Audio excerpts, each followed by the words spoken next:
Let's talk about trust. It's a word we throw around all the time, right? We say we need it, we want it, we've lost it. We tend to treat it like it's just a feeling, an emotion, maybe even a leap of faith. But seriously, if I asked you to define it right now, could you? It's tricky. You might fall back on what we all hear, this idea that trust is just something you give. You put it out there and you just hope for the best. And, this philosophy has been echoed by some really big thinkers for centuries.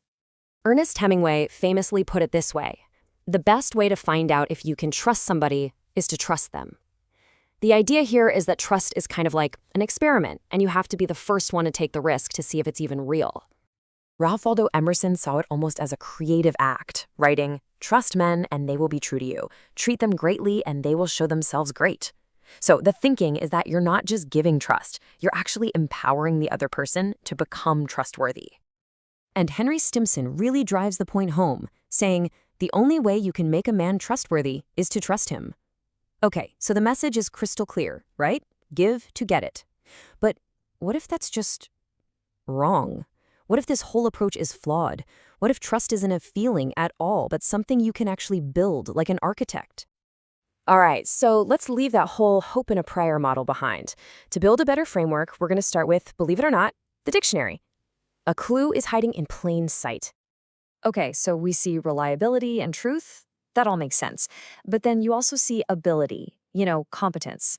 And the real kicker, the word that changes everything, is that tiny little 3-letter word connecting them, or. It makes it sound like these things are optional, like you can just pick one. And here's the thing. It shouldn't be or. It absolutely has to be and. Real trust, the kind that lasts, isn't a pick-and-choose buffet. It's the sum of all three. Without all of them, trust is fragile. But with all of them, you've got a rock-solid structure. Okay, let's break this down. These 3 pillars, competence, integrity, and benevolence, they turn trust from this fuzzy feeling into something you can actually evaluate. First, you've got competence. Can they actually do what they say they're going to do? Second, integrity. Do their actions match up with their words? Are they consistent? And third, benevolence. Do they genuinely have your best interests at heart? See, it's not a leap of faith anymore. It's an assessment. So, if we're evaluating people on these 3 things, how does that actually work when the pressure's on? Well, to figure that out, we can look at a couple of classic models from game theory that strip out all the emotion and just look at the raw incentives. You've got the prisoner's dilemma on one side, which is all about avoiding betrayal, and then you have the stag hunt, which is about coordinating for a really big win. 2 different sides of the same coin. Okay, so in the classic prisoner's dilemma, 2 partners in crime get caught. If you both keep quiet, you get a short sentence. But if you betray your partner, you might walk away free. Now here's the twist. In a one-off game, yeah, betrayal is the smart move. But what happens when you have to play with the same person over and over? Suddenly your reputation is everything. And cooperation, that becomes the real winning strategy in the long run. And the best strategy for this is something called tit-for-tat.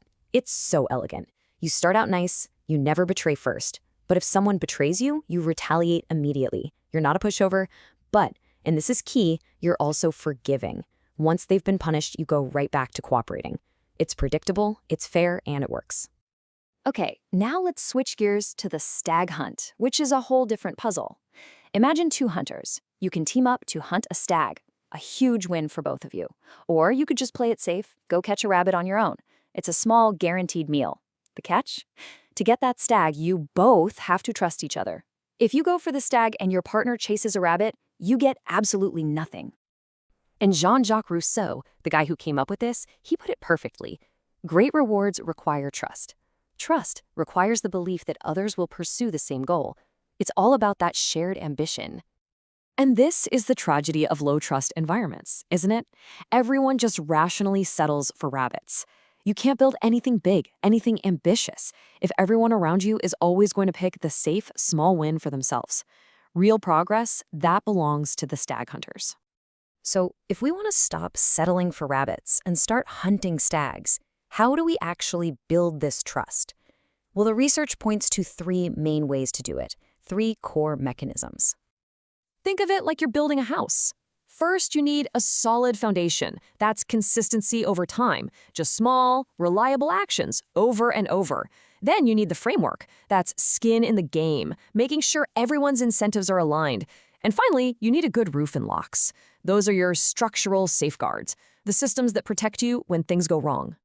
It's so easy to get wowed by charisma, right? But charisma attracts you, it's consistency that keeps you there. Trust isn't built in one big flashy moment, it's built in the hundreds of little things. Returning that call, meeting that deadline, keeping that small promise. That's the stuff that builds a foundation. And that brings us to our second point. The author Nassim Nicholas Taleb absolutely nailed it with this quote. What matters isn't what a person has or doesn't have, it is what he or she is afraid of losing. That's skin in the game in a nutshell. When everyone has something real to lose, their interests line up. Trust becomes about structure, not just feelings. And look, this isn't about blind faith. You can and you should build systems to protect yourself. We're talking about things like contracts that spell everything out, escrow accounts for big transactions, or even just starting with small reversible decisions to test the waters. These safeguards let you take calculated risks, creating the space for trust to be earned. So what happens when you actually put all these pieces together? The consistency, the aligned incentives, the safeguards. You create an environment where incredible collaboration can finally happen.